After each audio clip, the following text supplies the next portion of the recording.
মুক্ত জীবনে ফিরে এসেছেন। আলহামদুলিল্লাহ। সর্বশেষ আজ আমার মুক্তির মধ্য দিয়ে 2021 সালে হেফাজতে ইসলাম বাংলাদেশ এবং এদেশের আলেম সমাজের উপর ইতিহাসের অন্যতম এক গভীর ষড়যন্ত্র এবং চক্রান্ত নির্যাতনের যে স্টিমগুলার পরিচালনা করা হয়েছিল, তার আজকে একটি প্রাথমিক অধ্যায়ের পরিসমাপ্তি ঘটল। আমরা স্পষ্ট ভাষায় বলতে চাই, আমাদের উপর জুলুম করা হয়েছে, আমরা নির্যাতিত, অন্যায়ভাবে আমাদেরকে কারারুদ্ধ করা হয়েছে, বুলেটের আঘাতে আমাদের ভাইদেরকে হত্যা করা হয়েছে। আমরা যখন আমাদের সন্তানদের লাশ এবং তাদের রক্তমাখা বুলেট বিদ্ধ সেই মরদেহকে সামনে রেখে আমরা যখন আমাদের ন্যূনতম প্রতিবাদটুকু উচ্চারণ করতে গিয়েছি, তখন আমাদেরকে কারারুদ্ধ করা হয়েছে, আমাদেরকে নানাভাবে নিষ্পেষণ করা হয়েছে, আমাদেরকে জনগণ থেকে বিচ্ছিন্ন করার সব ধরনের অপচেষ্টা চালানো হয়েছে। আমি আজ এই মুহূর্তে আমার এই মুক্তি উপলক্ষে আমি বলতে চাই, আমাদের উপর জুলুম করা হয়েছে, এটাকে আমরা সহ্য করে নিলাম।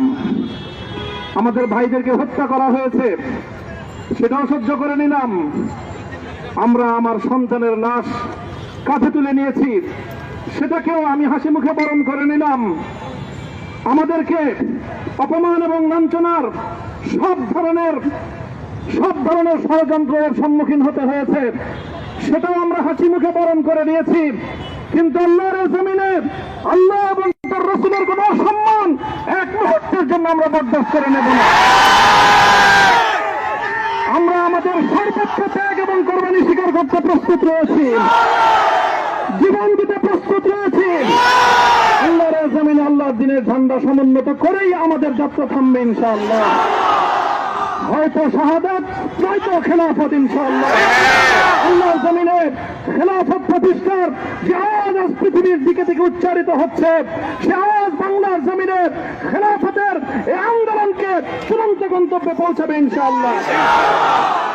আমি বাংলাদেশের আলেম সমাজ, হেফাজতে ইসলাম বাংলাদেশ সহ বাংলাদেশ খেলাফত মজলিস সহ সকল ভ্রাতৃপ্রতিম সংগঠন, সকল ধর্মপ্রাণ, ইসলামপন্থী বিভিন্ন ছোটখাটো মতভেদ, মতবিরোধ, মত পার্থক্যের ঊর্ধ্বে উঠে যারা এলাহে কালিমাতুল্লাহর এই এক বাণীতে বিশ্বাসী, আল্লাহর জমিনে আল্লাহর দ্বীন কায়েম করতে চাই, আমাদের তাআলাউ ইলা কালিমাতিন সাওয়াইন বাইনানা ওয়া বাইনাকুম এই এক মন্ত্রে উজ্জীবিত হয়ে আল্লাহর দ্বীনের ঝান্ডা সমুন্নত করবার এই আন্দোলন এবং সংগ্রামে আমি নিজেকে উৎসর্গ করার ঘোষণা করছি।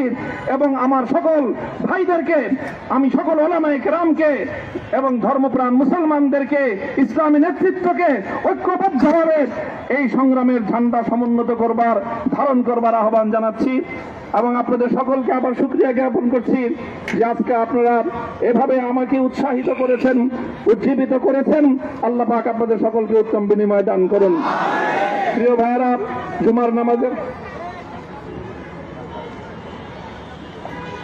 জুমার নামাজের একেবারে ঠিক আগ মুহূর্ত।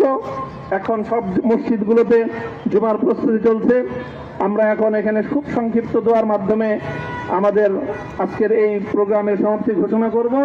এরপরে ইনশাআল্লাহ প্রত্যেকে সুশৃঙ্খলভাবে যার যার জায়গা মতো বা আশেপাশের মসজিদগুলোতে গিয়ে আপনারা জুমার নামাজ আদায় করবেন।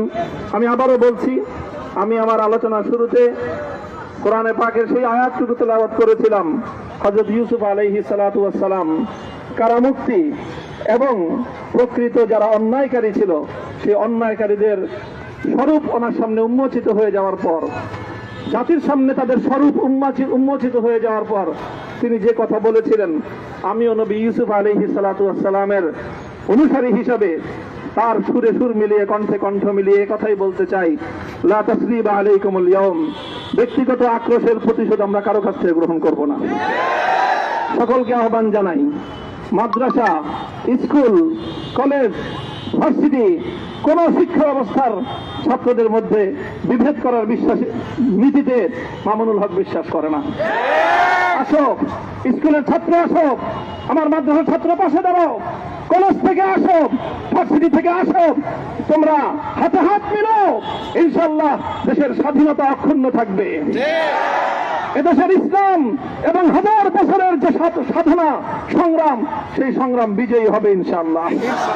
এই জনপদ ইসলাম এবং মুসলমানদের জন্য হাজার বছর ধরে এখানে কালেমার ঝান্ডা সমুন্নত করবার জন্য আমাদের পূর্বপুরুষরা যে সংগ্রাম করে গেছেন, সেই সংগ্রামকেই আমাদের কাঙ্ক্ষিত গন্তব্যে পৌঁছানোর জন্যই আমরণ এক সাধনায় আত্মনিয়োগ করতে হবে।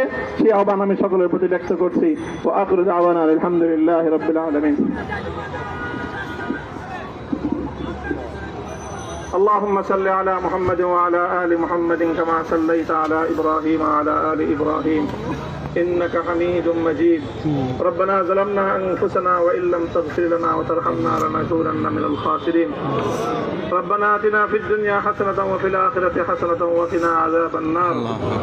اللهم أحسن عاقبتنا في الأمور كلها وأجرنا من خزي الدنيا وعذاب الآخرة. اللهم آمين. يا الله ইখলাসের সাথে শুধুমাত্র আপনার সন্তুষ্টির উদ্দেশ্যে আপনার দ্বীনের ঝান্ডা সমুন্নত করবার জন্য আল্লাহ আমাদের বুকে আপনি সাহস দিন, আল্লাহ সাহস দিন, হিম্মত দান করুন। আল্লাহ আপনার নুসরতকে, আপনার সাহায্যকে আমাদের সামিলে হাল করে দিন। আল্লাহ আপনি আমাদেরকে সাহায্য করুন। আমরা সংখ্যায় কম, শক্তিতে দুর্বল, আল্লাহ সর্বদিক থেকে আমরা অপ্রতুল, কিন্তু আপনার সাহায্য সাথে থাকলে আল্লাহ পৃথিবীর কোন শক্তি আমাদেরকে রুদ্ধ করতে পারবে না, পরাস্ত করতে পারবে না। আল্লাহ আমরা আপনার সাহায্য চাই।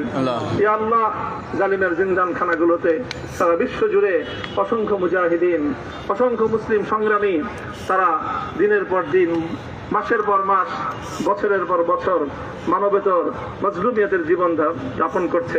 ইয়া আল্লাহ সকল মজলুমদেরকে আপনি মুক্তির ব্যবস্থা করেন। ইয়া আল্লাহ তাদের মুক্তির জন্য যথাসাধ্য ভূমিকা পালন করার তৌফিক আমাদেরকে, পুরা উম্মাহকে আল্লাহ আপনি দান করুন। সাল্লাল্লাহু তাআলা আলা খায়রি খালকিহি মুহাম্মদ ওয়া আলা আলিহি ওয়া আসহাবিহি আজমাইন। ইয়া আল্লাহ হেফাজতে ইসলামের সংগ্রামে 60,000-এর আমার যে ছাত্র, যে সন্তানগুলো শাহাদাত বরণ করেছিল, ব্রাহ্মণবাড়িয়ায় আমাদের যে সকল ভাইয়েরা, সন্তানেরা শাহাদাত বরণ করেছিল, শাপলা চত্বরে আমার যে সকল ভাইদের রক্তে ঢাকার রাজপথ রঞ্জিত হয়েছিল, আল্লাহ এই শাহাদাত গুলোকে তুমি কবুল করো। আল্লাহ রক্তের বিনিময়ে এই জমিনকে তুমি তোমার দ্বীনের ঝান্ডা সমুন্নত করবার জন্য তুমি কবুল করো। সাল্লাল্লাহু তাআলা আলা খায়রি খালকিহি মুহাম্মদ ওয়া আলা আলিহি ওয়া আসহাবিহি আজমাইন। সুবহান রাব্বিকা রাব্বিল ইজ্জাতি আম্মা ইয়াসিফুন ওয়া সালামুন আলাল মুরসালিন ওয়ালহামদুলিল্লাহি রাব্বিল আলামিন।